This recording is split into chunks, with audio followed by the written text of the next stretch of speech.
No vídeo de hoje, vamos entender como uma milícia isolada nas montanhas de um dos países mais pobres do mundo conseguiu ameaçar a rota do petróleo mundial.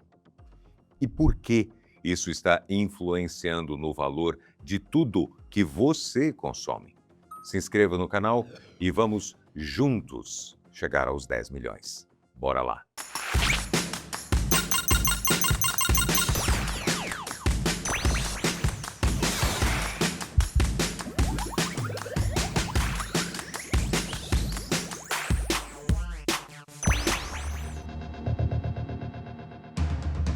Para entender o que está acontecendo no Mar Vermelho, você precisa entender quem são essas pessoas. Oficialmente chamados de Ansar Allah, que significa apoiadores de Deus, mas popularmente conhecidos como Houris, nome que vem do seu fundador Hussein al-Huri. Eles surgiram no norte do Iêmen na década de 90. Eles formam um movimento político e armado que segue o zaidismo, uma vertente do islamismo xiita com raízes muito profundas na cultura iemenita. O objetivo inicial do grupo era combater a corrupção do governo local e resistir à influência religiosa e política da vizinha Arábia Saudita, que faz fronteira ao norte. O cenário interno do Iêmen mudou drasticamente em 2014. Foi nesse ano que os Houris desceram de suas bases nas montanhas, tomaram a capital do país, Sanaa, e expulsaram o governo reconhecido internacionalmente. A partir desse momento, o Iêmen mergulhou em uma longa guerra civil. A Arábia Saudita, liderando uma coalizão militar bem equipada e amplamente financiada, interveio no país em 2015 com a expectativa de derrotar o grupo rapidamente. O resultado foi um conflito que o mundo não esperava. Anos de guerra sem vitória à vista. Os Houris não apenas resistiram aos bombardeios diários, como usaram esse tempo para aprender, se adaptar e sair mais fortes do que entraram. Em vez de um exército convencional, viraram um grupo que luta nas sombras, atacam, somem, reaparecem em outro lugar. Hoje, controlam grande parte da população do Iêmen e toda a faixa de costa que dá para o Mar Vermelho, funcionando na prática como um governo paralelo com território, milícia própria e anos de experiência em combate real. Quando as tensões no Oriente Médio explodiram no fim de 2023, todo mundo estava de olho em Gaza, no Líbano e no Irã. O Iêmen ficou fora dos radares, e isso acabou sendo um erro que o Ocidente pagou caro. Os Houris declararam abertamente que não ficariam de fora do conflito e começaram a disparar drones e mísseis em direção a Israel. Por causa da distância de quase 2.000 quilômetros, muita gente subestimou a ameaça, mas o grupo mudou de estratégia rápido. Perceberam que o ponto mais fraco do Ocidente estava passando bem na frente da costa deles, navios comerciais cruzando o Mar Vermelho.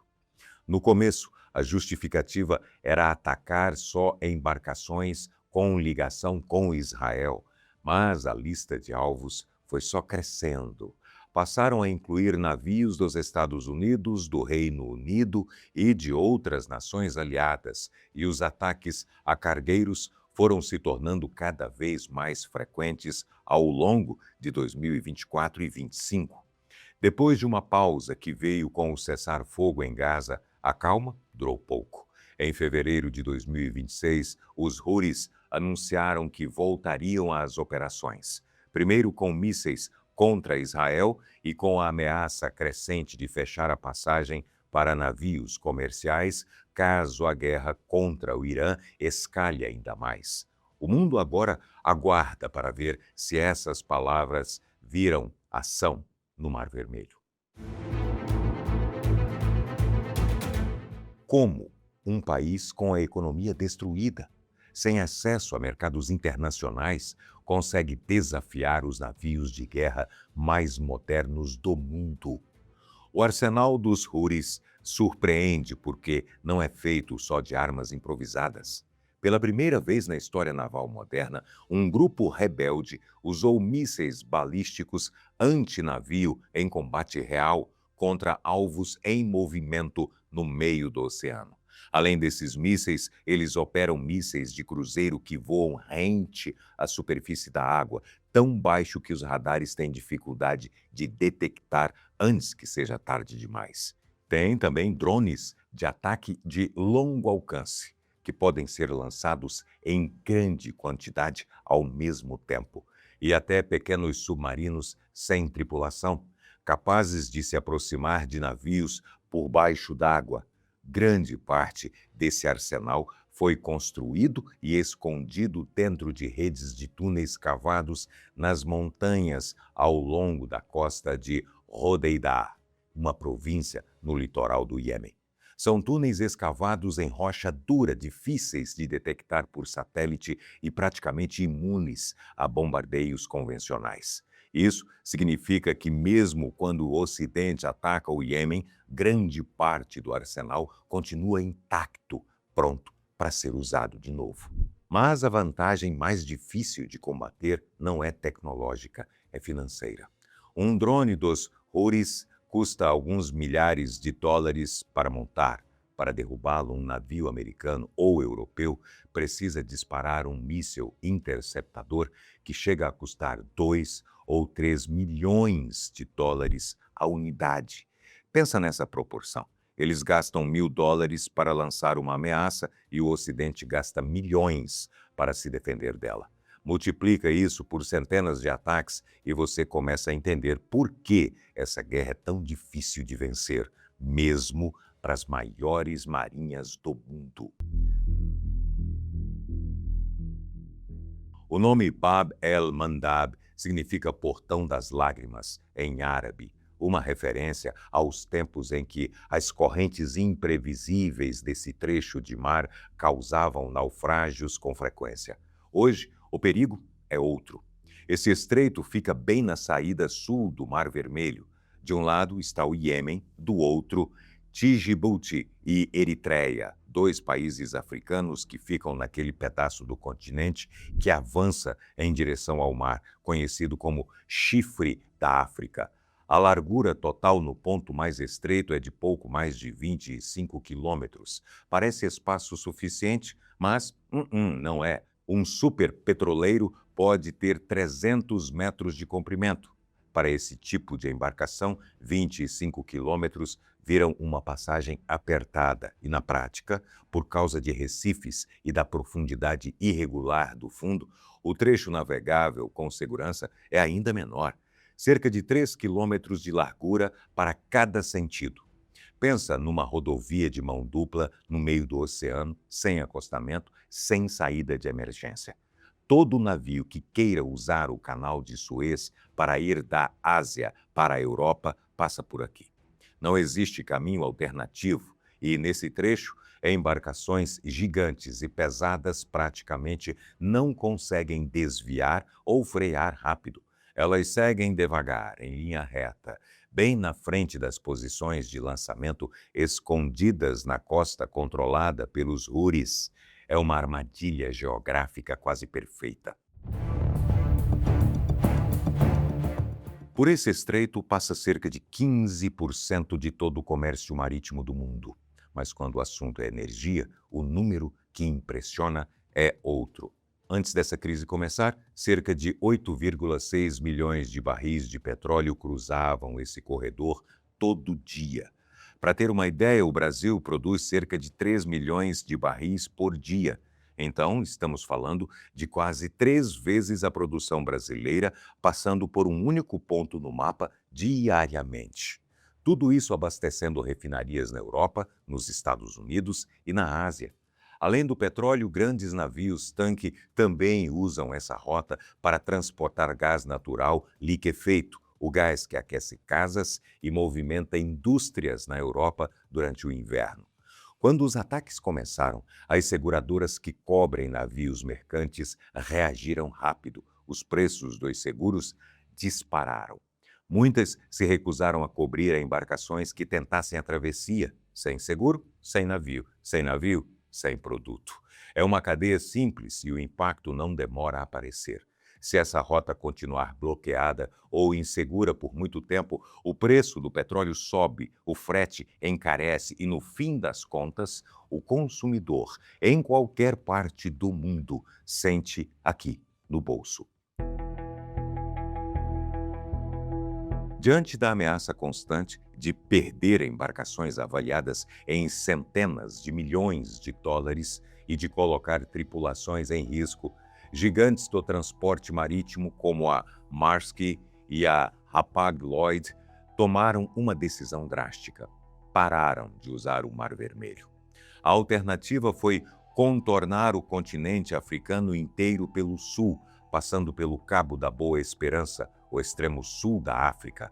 Essa rota adiciona de 4.000 a 6.000 milhas náuticas à viagem.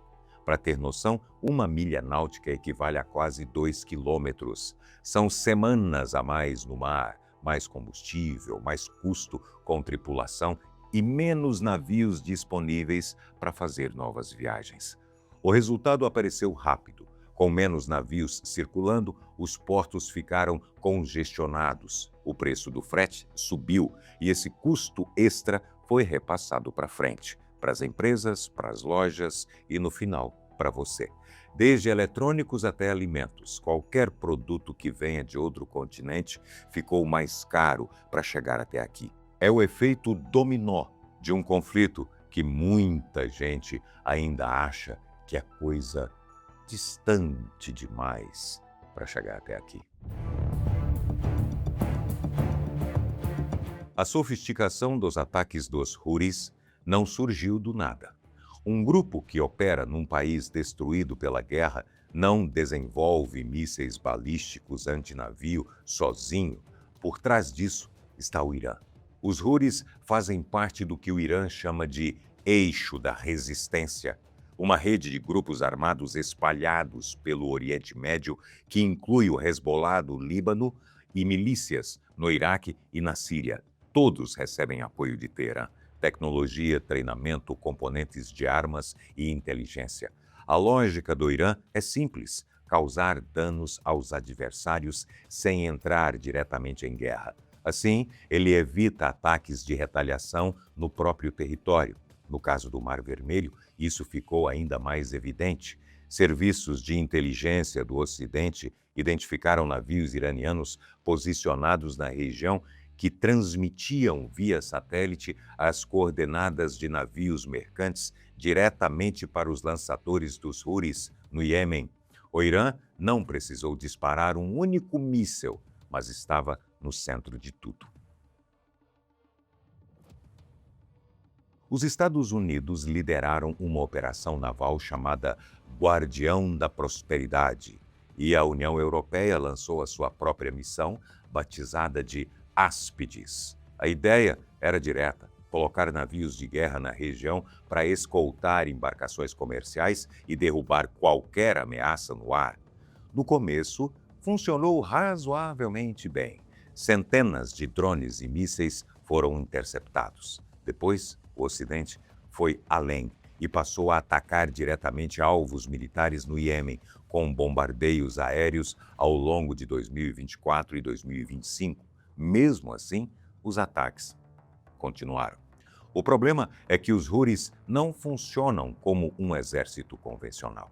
Eles não têm quartéis fixos, bases aéreas ou frotas para destruir. O que eles têm são caminhões com lançadores, túneis escavados em rocha e a capacidade de atacar e sumir em minutos. Você bombardeia um ponto, eles aparecem em outro. Marinhas gigantescas conseguem derrubar mísseis, mas não conseguem vigiar cada metro da costa do Iêmen 24 horas por dia. E enquanto essa conta não fechar, os ataques continuam. A crise deixou de ser só teoria quando o mundo começou a ver navios afundando. Grandes embarcações mercantes foram atingidas e foram a pique no sul do Mar Vermelho, junto com as cargas que transportavam e, em alguns casos, com membros das tripulações. Marinheiros civis de várias nacionalidades que simplesmente estavam fazendo o trabalho deles, acabaram no meio de um conflito que nada tinha a ver com eles. Além dos ataques na superfície, surgiu uma preocupação nova: as profundezas. Serviços de inteligência passaram a monitorar indícios de que grupos ligados aos Houthis estariam mapeando os cabos de fibra óptica que ficam no fundo do Mar Vermelho. Esses cabos são invisíveis para a maioria das pessoas, mas não a infraestrutura física que sustenta boa parte da internet e das transações bancárias entre a Ásia e a Europa. Danificar esses cabos seria como cortar um nervo da economia global silenciosamente por baixo d'água. Antes do número 1, considere ser membro. Seu nome aparece nos vídeos e você fortalece o canal. Clica em Seja Membro agora. Bem, chegamos ao cenário que analistas do mundo inteiro mais temem. O que acontece se os dois principais corredores marítimos do Oriente Médio fecharem ao mesmo tempo? Do lado leste da Península Arábica, o Irã tem capacidade militar declarada de bloquear o Estreito de Hormuz, a passagem por onde escoa cerca de 1/5 de todo o petróleo consumido no mundo. Do lado oeste, os Houthis já demonstraram que conseguem ameaçar o Bab el-Mandab, a entrada do Mar Vermelho que leva ao Canal de Suez. Se os dois fecharem juntos, o impacto seria imediato e global. O petróleo encarece, o frete dispara, as indústrias que dependem dessas rotas param ou reduzem produção. E a recessão que viria depois seria diferente de tudo que já vimos, não causada por uma crise financeira ou por uma pandemia, mas pelo bloqueio físico das artérias que movem a economia do mundo. É por isso que o que acontece no Iêmen importa, mesmo para quem nunca ouviu falar de Bab el-Mandab antes de hoje. O cenário do Mar Vermelho continua instável e as consequências já chegam ao seu bolso no frete e no preço dos produtos. Como você acha que o Ocidente deve lidar com isso? Comenta aqui, Deixa seu like, se inscreve e até o próximo vídeo aqui do Top 10. Valeu!